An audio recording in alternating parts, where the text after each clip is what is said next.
Good morning. আবার চলে এসেছি আমি একটা নতুন ছোট্ট ব্লগ নিয়ে। তো আজকে সকাল ৩ কাপ চা আর বৃষ্টি ভরা একটা সুন্দর সকাল নিয়ে আমি আজকের দিনটা শুরু করেছিলাম। আজকে আমার যাওয়ার আছে পিআরএমে। তো পিআরএমে কী করছি তোমাদেরকে আমি দেখাবো।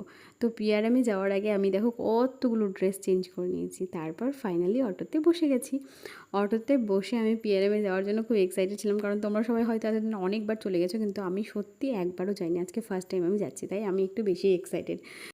আর আমি যেহেতু ভিডিও করছি তাই আমার বোনও পাগল হয়ে যাচ্ছে যে কী ব্যাপার, এত ভিডিও কেন করছো, তুমি তো আগে ব্লগ করতে, এখন কেন ব্লগ করছো।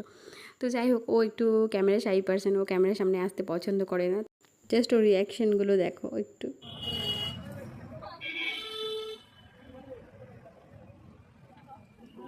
আমার সাথে এসে কেমন লাগছে? জোরে শুনতে পাচ্ছে কেউ? তাই কেন? ঢুকেই সামনে নায়িকা, নায়িকা দেখে তো আমি খুব খুশি হয়ে গেছিলাম, অনেক কিছু দেখলাম নায়িকাতে।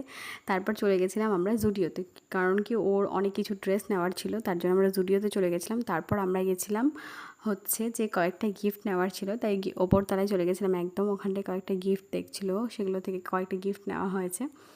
তারপর একদম চলে এসেছিলাম তিনতলাতে। তিনতলাতে এই যে নিউ এখানটায় তোমরা মার্স এবং অনেক রকমের প্রোডাক্টস পেয়ে যাবে। তারপর আমরা একটু পেট পুজো করে নিয়েছিলাম। পেট পুজো করার পরেই যে বাড়ি চলে এসেছি। টাটা, বাই বাই, ভালো থেকো।